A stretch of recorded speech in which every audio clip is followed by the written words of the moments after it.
Picture this. You're 50 years old. Your bank account reads zero. Your marriage is falling apart. You're living in a cramped apartment, staring at eviction notices. Most people would call this rock bottom. Most people would give up. But what if I told you this is exactly where million-dollar empires are born? What you're about to hear isn't just another rags to riches story. This is about a man who lost everything: his business, his savings, his dignity, and rebuilt his life into something extraordinary. And the craziest part? He did it all from a garage that smelled like motor oil and broken dreams. Before we dive into this incredible journey, I need something from you. If this story inspires you, if it makes you believe that it's never too late to start over, hit that subscribe button right now. Your support, every like, every comment, every share, it fuels me to bring you more stories like this. Stories of real people who refused to quit when the world told them they were finished. Your support makes me stronger. It tells me that these stories matter. That hope matters. So if you're with me, show me right now. Subscribe, hit that notification bell, and let's get into this remarkable story together. Now, let me take you back to where it all began. Meet Richard Chen, though that's not his real name. At the man's request, to protect his privacy and that of his family. But everything else you're about to hear is absolutely real. In 2019, Richard turned 50 years old. This should have been a milestone celebration. A time to reflect on decades of success, to plan for a comfortable retirement, to watch his kids graduate college without financial worry. Instead, Richard spent his 50th birthday sitting on a folding chair in an empty apartment, eating microwaved ramen, trying to figure out how he'd pay next month's rent. Just 18 months earlier, Richard had it all. A thriving import business he'd built over 22 years. A beautiful home in the suburbs with a pool and a well-maintained garden that Maria, his wife, took pride in. 2 kids in private school. His daughter Sarah was preparing for college, and his son Michael was a talented high school athlete. A marriage he thought was rock solid, built on more than 2 decades of shared history. His business was generating over $800,000 annually, and life was comfortable, predictable. Even Richard would wake up each morning, kiss his wife, have breakfast with his kids when their schedules allowed, and head to his office with the confidence of a man who'd figured life out. He'd built something from nothing once before, starting his import business in his late 20s with just $5,000 in savings and a dream. He'd weathered storms, adapted to changes, and always come out ahead. But comfort, as Richard would learn, is often the calm before the storm. The problems started small, like they always do. Richard's business imported specialty electronics from manufacturers in Southeast Asia.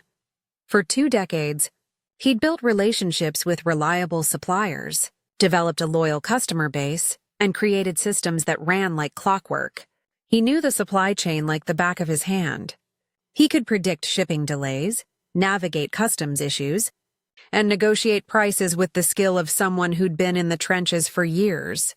Then, in early 2018, everything changed. New tariffs hit his industry like a freight train. Overnight, his profit margins vanished. Products that cost him $50 to import now cost $75, but his customers weren't willing to pay more. They had alternatives. They had Amazon. They had direct-to-consumer brands from China that somehow seemed immune to the same tariffs that were crushing him. Richard didn't panic, not at first. He'd weathered economic storms before. The 2008 recession had been tough, but he'd survived by cutting costs and diversifying his product line. He told himself this was temporary, that he just needed to adapt, pivot, reinvent. So he adapted. He found new suppliers in different countries, trying to dodge the tariff impact. He cut costs everywhere he could, reduced his warehouse space, let go of 2 employees he'd worked with for years, stopped the company car lease. He took out a loan to upgrade his inventory management system, believing that efficiency would save him. That automation and better forecasting would trim enough fat to keep him competitive. He worked 18-hour days, missing his daughter's senior year school events, skipping family dinners, sleeping in his office more nights than he could count. He told himself it was temporary. Once he stabilized the business, he'd make it up to them. He'd take Maria on that trip to Italy she'd always wanted. He'd attend every one of Michael's baseball games. He'd be present again. But temporary has a way of becoming permanent when you're drowning. His wife, Maria, grew distant. "You're never here," she'd say, her voice a mix of frustration and resignation. "Even when you're home, you're not really here. You're on your phone, checking emails, worried about shipments and invoices. The kids barely see you anymore." He'd promise to do better, pull her close, swear that once things stabilized, everything would return to normal. But the business was drowning, and he was drowning with it, and Maria could see it even when Richard couldn't. By late 2018, the loan payments were crushing him. Sales continued to decline month after month.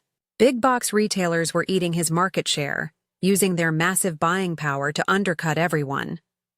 Online competitors with no overhead, running businesses from their laptops, were selling similar products for prices that Richard couldn't match, even at a loss.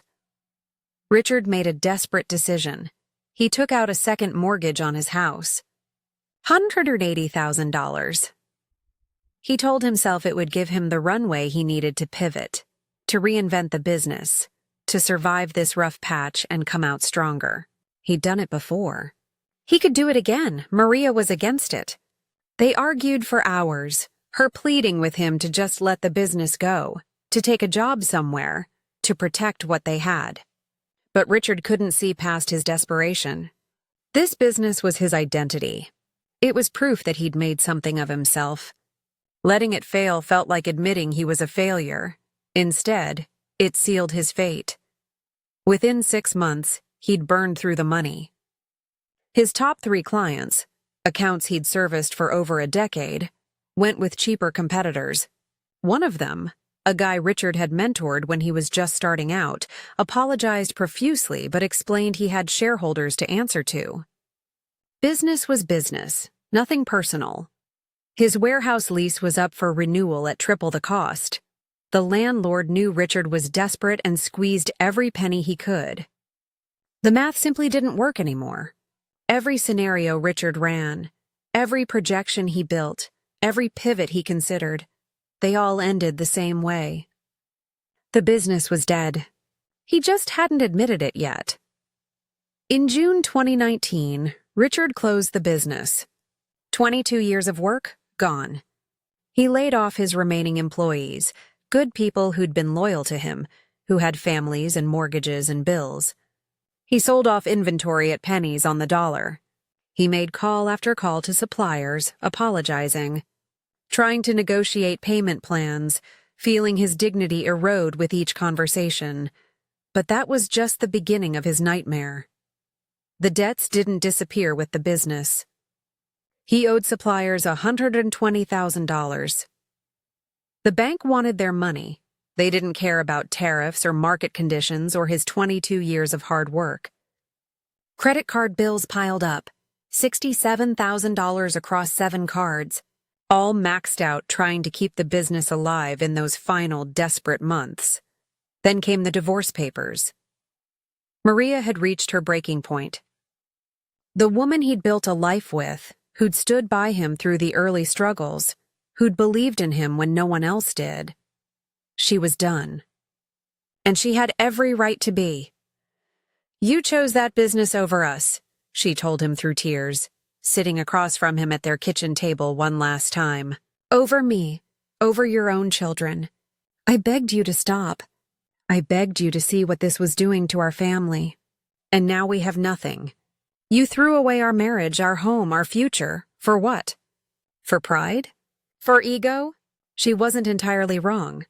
Richard had become so consumed with saving his failing business that he'd neglected to save his marriage. In his desperation to provide financially, he'd stopped providing emotionally. He'd convinced himself that if he could just fix the business, everything else would fall into place. But you can't build a life on some day. You can't repair relationships with promises of when things get better. The divorce settlement took everything. The house was sold to cover debts, and what little equity remained was split. His retirement accounts liquidated. The vintage 1967 Mustang he'd restored with his own hands over 3 years. His one hobby, the thing he'd planned to pass down to his son, sold for a fraction of what it was worth. What it meant, by September 2019, Richard was 50 years old, essentially homeless, and broke in every sense of the word. He moved into a studio apartment in a rough part of town, the kind of place where you heard sirens nightly and kept your head down in the parking lot.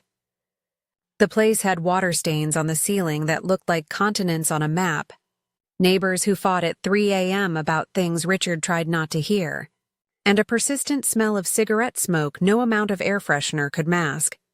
His kids, Sarah, now 22, and Michael, 19, barely spoke to him. They blamed him for breaking up the family, for the upheaval in their lives, for having to leave college and find jobs because there was no more tuition money, no more safety net, no more dad who had everything figured out. Sarah had been in her junior year at a good university, studying psychology, dreaming of becoming a therapist. She had to transfer to community college and take a job waitressing to pay for it. Michael had lost his scholarship opportunity when they moved. His new school district didn't have the same caliber baseball program, and the scouts stopped calling. Richard had taken away their futures trying to save his own pride. Richard hit depths of depression he didn't know existed. Some mornings he couldn't find a reason to get out of bed. He'd lie there, staring at the water-stained ceiling, wondering how his life had imploded so completely. He'd been successful. He'd built something. He'd provided for his family. And then it was all gone, like sand through his fingers, no matter how tightly he'd tried to hold on. He was too old to start over, he told himself. Nobody hires 50-year-olds with huge gaps in their resume and a failed business on their record. He'd Googled age discrimination in hiring enough times to know the statistics weren't in his favor. He'd sent out dozens of resumes, gone to a handful of interviews where he could see the hiring managers doing the math on his age, wondering if he'd be willing to take orders from someone 15 years younger. The rejection emails piled up. We decided to go with another candidate. Your qualifications are impressive, but we're looking for someone with a different skill set. The ones who didn't even bother to respond were somehow worse. This is where most people give up. This is where the story ends for so many.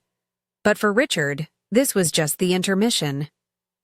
Richard's younger brother, Mike, had been watching his spiral with increasing concern. Mike lived across town in a modest house with a 2-car garage. He'd never been as financially successful as Richard had been, but he was stable, an electrician with steady work, a solid marriage, and no debt. He'd always been the more grounded of the two brothers, content with a simple life. Mike had tried to reach out several times, phone calls, text messages, showing up at the apartment unannounced. Richard had pushed him away, too ashamed to face his little brother, too embarrassed to admit how far he'd fallen. But Mike was persistent. One October evening, he showed up at Richard's apartment uninvited with 2 6-packs of beer and a blunt proposition. "You look like death," Mike said, pushing past Richard into the apartment.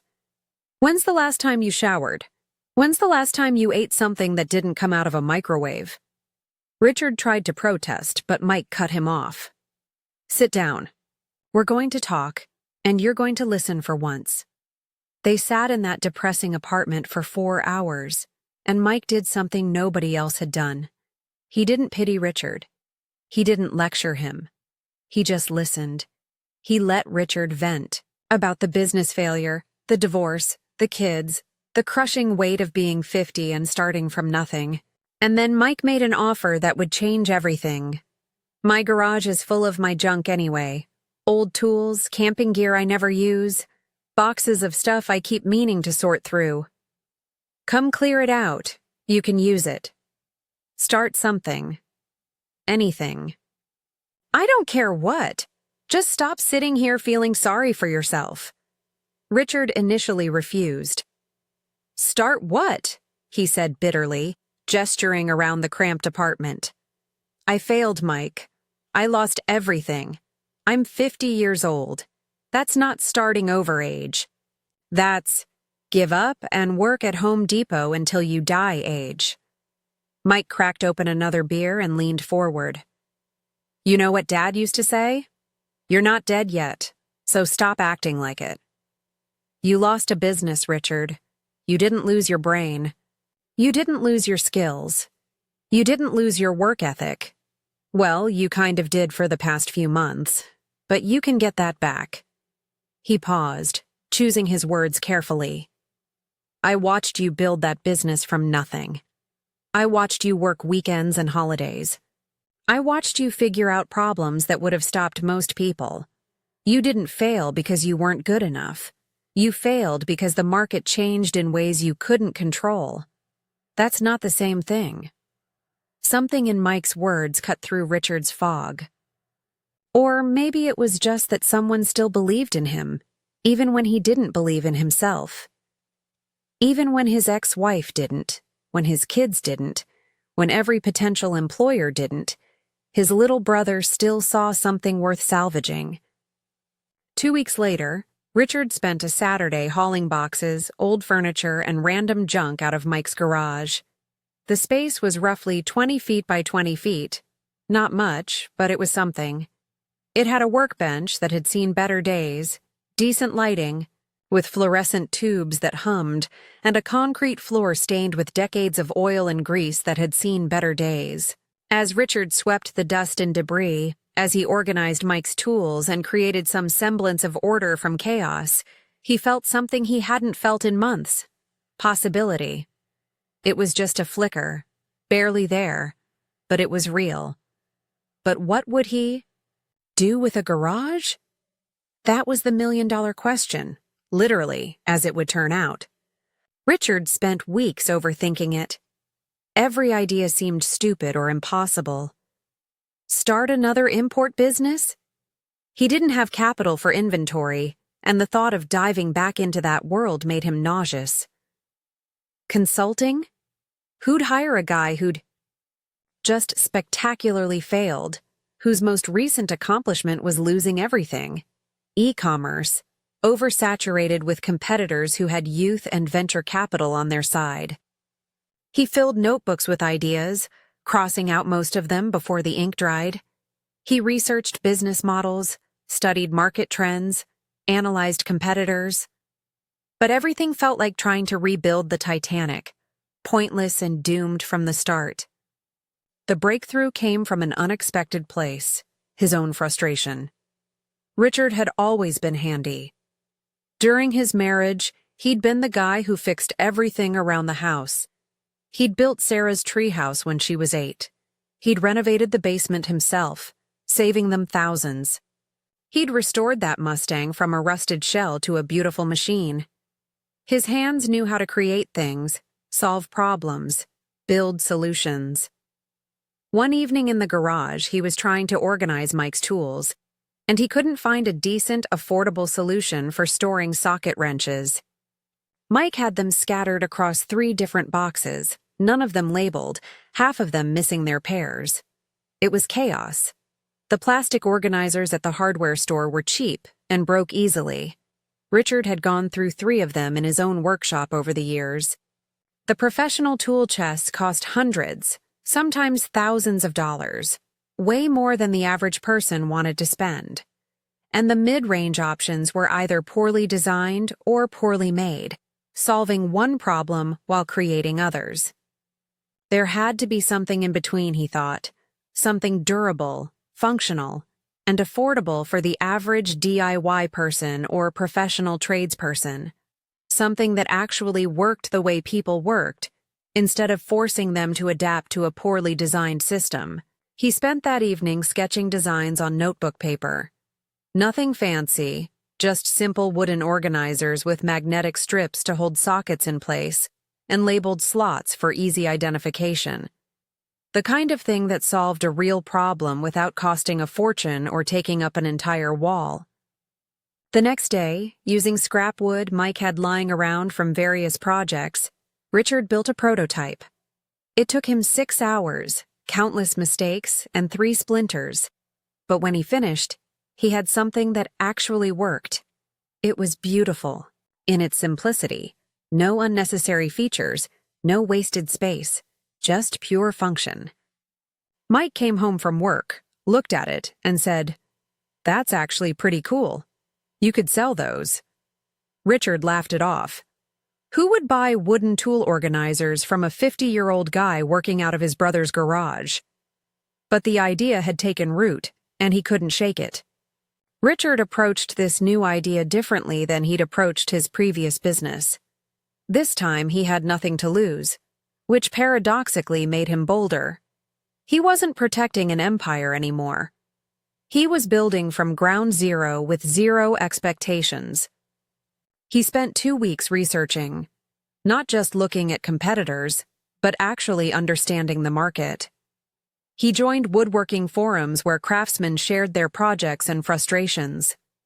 He participated in DIY groups on Facebook where weekend warriors asked for advice. He lurked in subreddits about tools and organization, reading hundreds of posts about what people loved and hated about their current solutions. He didn't sell anything. He didn't pitch. He just listened. What he discovered fascinated him. There was a massive community of people, professional tradespeople, weekend warriors, car enthusiasts, hobbyists, who were passionate about their tools but frustrated with storage solutions. They'd tried everything on the market and found each option lacking in some way. The cheap options broke within months. The expensive options were prohibitively costly and often overkill for most people's needs. And almost nothing on the market had the simple, intuitive design that actually made tools easy to access and organize. Most solutions were designed by engineers or marketers, not by people who actually use tools daily. Richard found his niche: custom, handmade tool organization systems at a fair price point, designed by someone who understood both woodworking and the needs of tradespeople. But he had a problem. He had maybe $200 to his name. He couldn't buy inventory. He couldn't afford advertising. He couldn't even afford a proper website with e-commerce capabilities. So he started with what he could do. Richard built 3 more organizers, taking his time, making sure each one was perfect. He photographed each one with his smartphone against the white wall of the garage. The photos weren't professional. No fancy lighting, no styled backgrounds, but they were honest. They showed exactly what the product was. He posted them on Facebook Marketplace and Craigslist with a simple description: handmade tool organizers, built to last, $45 each. For 3 days, nothing happened. Richard checked his phone obsessively, refreshing the listings, wondering if he'd priced them too high or too low, if anyone would ever see them, if this was just another failure waiting to happen. Then on day 4, he got a message from a local mechanic named Tony. "These still available? Can I see them in person?" Richard's hands shook as he typed his response. This could be his first sale in months. Or it could be nothing. Someone just browsing, not serious, wasting his time. Tony showed up that Saturday morning in a grease-stained work shirt, looking skeptical. He was a broad-shouldered guy in his 40s with calloused hands and the kind of direct gaze that missed nothing. He inspected Richard's work closely, testing the joints, checking the magnetic strips, running his fingers along the edges, asking technical questions about the wood type and finish. "You make these yourself?" Tony asked. "Yeah, in my brother's garage. Just started." Tony nodded slowly, turning one of the organizers over in his hands. Then he said something that changed everything. "I'll take all 3. And I want you to make me 5 more. My shop is a mess, and these are exactly what I need. When can you have them done?" Richard nearly dropped his phone. That was $360 right there. More money than he'd seen at once in months. His hands were shaking as he tried to sound professional despite wanting to jump up and down. 2 weeks? he offered. Perfect. Here's my card. Call me when they're ready. As Tony drove away, Richard stood in that garage and cried. Not sad tears this time. Relief? Hope? The sense that maybe, just maybe, he could build something from nothing again. That first sale was the spark. Tony told his mechanic friends about the organizers. Those friends told their friends. Within a month, Richard had a waiting list of 7 people. Within 2 months, it was 23. The money was still tight, incredibly tight. Richard was buying wood from hardware store clearance sections, driving to 3 different stores to compare prices on screws and magnetic strips. He was using hand tools instead of power tools to save on electricity, working until 2 a.m. most nights by the light of those humming fluorescent tubes. He was still living in that depressing apartment, still eating ramen more nights than not, but he was building something. And more importantly, he was learning from his past mistakes. This time, he didn't overextend. He didn't take loans. He reinvested every penny back into materials and better tools, but slowly, sustainably. When he made $500, he spent $300 on supplies and saved $200. Slow growth. Sustainable growth. The kind that wouldn't collapse the moment the market shifted. He also did something revolutionary for him. He asked for help. Richard joined a local makerspace where other craftspeople and entrepreneurs gathered to work on projects, share tools, and exchange ideas. It was in a converted warehouse downtown, full of people building everything from furniture to art installations to tech prototypes. He met a young woman named Jenna, who was a graphic designer trying to start her own freelance business. She was talented but broke, working from a laptop in coffee shops.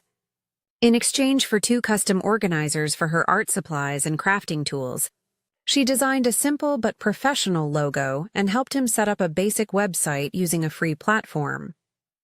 He met Marcus, a retired marketing executive who was learning woodworking as a hobby after 35 years in corporate America. Marcus had sold his marketing firm and was rediscovering the joy of making things with his hands. Over coffee one afternoon, Marcus gave Richard invaluable advice. Stop calling them tool organizers. That's boring. That's a commodity. Call them command stations. People don't buy products. They buy identity and solutions. They buy the feeling of being organized, professional, in control. Richard rebranded. His products became command stations for professionals who demand excellence. He raised his prices from $45 to $75, expecting sales to drop. Instead, they increased. People perceived more value. They weren't buying wood and magnets. They were buying the identity of being someone who valued quality and organization. By month 3, Richard was making more than he'd made at any day job. By month 6, he'd moved out of the studio apartment and into a decent 1-bedroom in a better neighborhood. Nothing fancy, but it had working heat, quiet neighbors, and windows that actually let in sunlight. Richard's real breakthrough came from an unlikely source: a customer's Instagram post. A professional contractor named David had bought one of Richard's command stations at a local makers fair. David had over 50,000 followers on Instagram, construction professionals and DIY enthusiasts who followed his build projects, admired his craftsmanship, and trusted his product recommendations. One day, David posted a video of his newly organized workshop. Front and center was Richard's command station, looking beautiful with perfectly arranged tools catching the light. The caption read, "Finally found the perfect tool organization system. Handmade by a craftsman who actually gets it. Link in bio." Richard's phone exploded. His website crashed from traffic. In 72 hours, he received over 300 orders. He was completely unprepared. There was no way he could fulfill 300 orders from a garage, working alone, with mostly hand tools. Most entrepreneurs would have seen this as a problem. Richard saw it as his moment of truth. Richard faced a choice that would define his future. He could apologize, refund everyone, and go back to making a few pieces a week. Safe, manageable, small. No risk of failure because there was no risk of anything. Or he could go all in. At 51 years old, with the scars of business failure still fresh, with the memory of losing everything still haunting his dreams, Richard chose to go all in. He called everyone who'd ordered and was completely honest. "I'm a one-man operation working out of a garage. Your order will take 4 to 6 weeks, not the 2 weeks listed on my website. If that doesn't work for you, I completely understand and will refund you immediately. No hard feelings. Only 12 people asked for refunds. The other 288 said they'd wait. Take your time," one customer wrote. "It's worth waiting for quality. We've all bought enough cheap crap that breaks." Richard then did something terrifying. He took out a small business loan. Not a huge one, just $15,000. But after his previous failures, even thinking about debt made his stomach churn. He had nightmares about losing everything again, about ending up back in that studio apartment with the water-stained ceiling. But this was different. He had orders. He had proven demand. He had a plan. He used the money to lease a small commercial space, an old auto repair shop that had been sitting empty for 8 months. The landlord was desperate and gave him a good deal. It was 200 square feet of potential with high ceilings, decent lighting, and a garage door that actually worked. He bought actual manufacturing equipment, a decent table saw, a drill press, an industrial-grade sander. Tools that would let him work faster without sacrificing quality.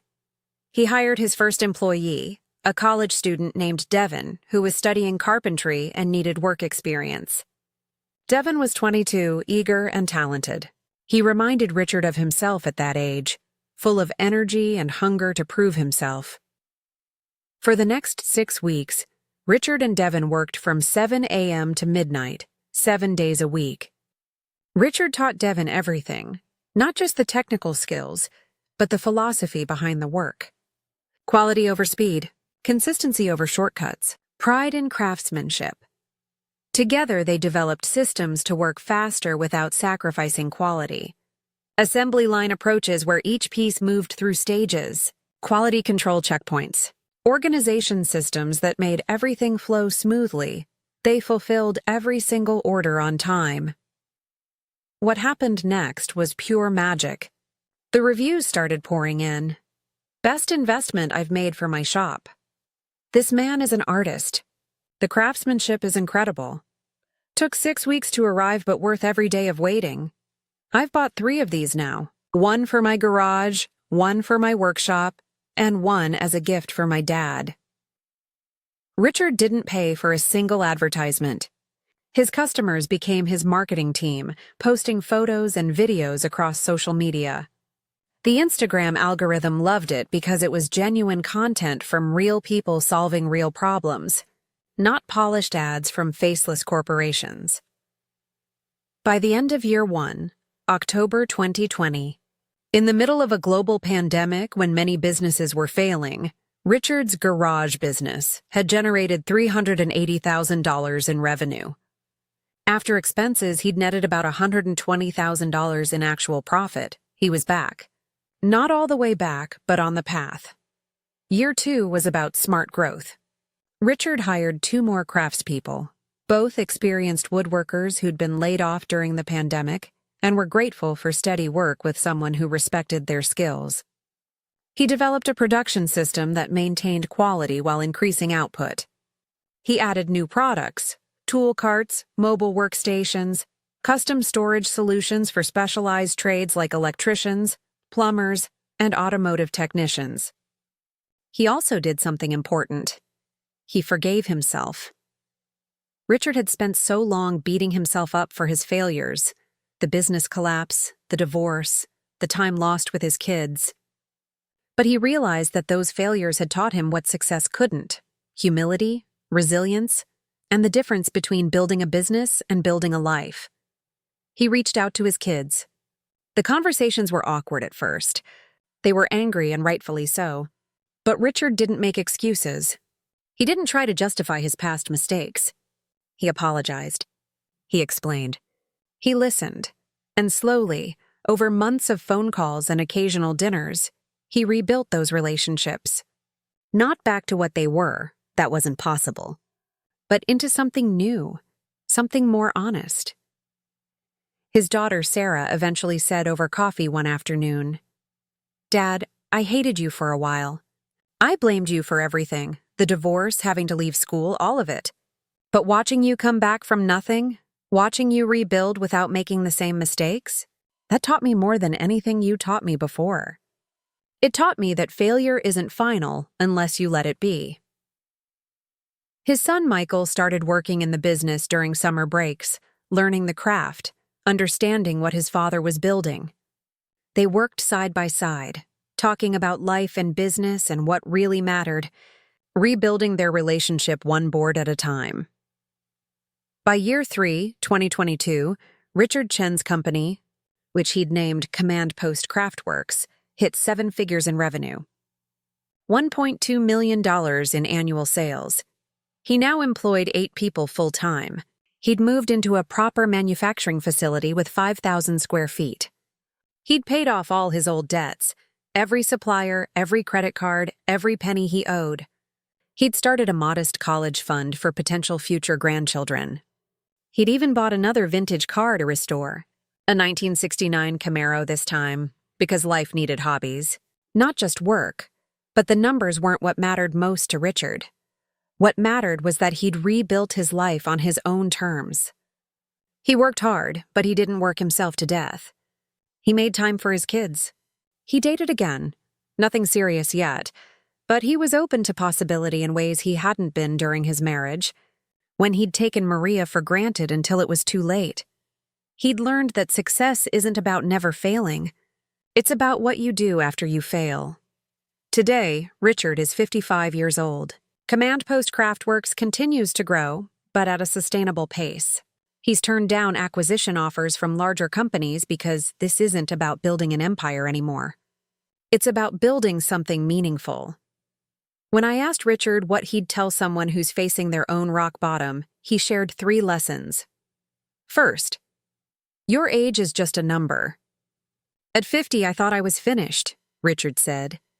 But 50 is not old. You could have 30, 40 more productive years ahead of you. The question isn't whether you're too old to start over. It's whether you're willing to start at all. Second, start with what you have. I didn't wait for perfect conditions, Richard explained. I didn't wait for capital or connections or the ideal moment. I had a garage, some scrap wood, and time. That's all you need to start, whatever you have right now. Third, failure is expensive education.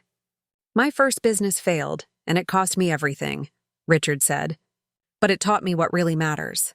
It taught me to build sustainably, to value relationships over revenue, to ask for help, to stay humble. That education was worth every painful lesson. Richard still works from his facility most days. He still gets sawdust in his hair and grease under his nails. But now he does it by choice, not desperation. He's teaching his son the business, hoping he'll take it over someday. His daughter got married last year, and Richard walked her down the aisle, a moment he'd worried he'd never have after the divorce. He's not rich by Silicon Valley standards. His net worth is modest. He drives a used truck. He lives in a 3-bedroom house in a middle-class neighborhood, but he's wealthy in the ways that matter. He has purpose. He has relationships. He has proof that rock bottom isn't the end. It's just the foundation for rebuilding. The garage where it all started, Mike's garage, is now empty again, used for its original purpose, storing Mike's stuff. But sometimes Richard stops by just to look at that space. This is where I learned that it's never too late, Richard told me. This is where I learned that you can lose everything and still have everything you need to start again. This is where I stopped being afraid. Richard Chen's story isn't unique because he built $1 million business. Plenty of people do that. His story is unique because he did it after losing everything, at an age when society tells us we're supposed to be coasting into retirement, not starting from scratch. He proved that 50 isn't an expiration date. It's not even halftime for many of us. It's just another chapter, And sometimes the best chapters come after the ones where everything falls apart. So if you're facing your own rock bottom right now, if you've lost your business, your relationship, your sense of direction, hear this: you're not finished. You're just at the part of the story where the real transformation begins. Richard lost everything at 50 and built a $1 million brand from a garage. Not because he was special, not because he had advantages, but because he refused to accept that his story was over. What will you build from your garage? Whether that's a literal garage, a spare bedroom, or just the empty space in your life waiting to be filled with purpose. If this story moved you, if it gave you even a spark of hope, share it. Subscribe to this channel. Hit that like button. Leave a comment telling me your story, where you are, what you're facing, what you're building, because every one of us has the potential to be Richard Chen. Every one of us can start over. No matter our age, no matter what we've lost. The only question is, will you? Thanks for watching. And remember, you're not dead yet, so stop acting like it.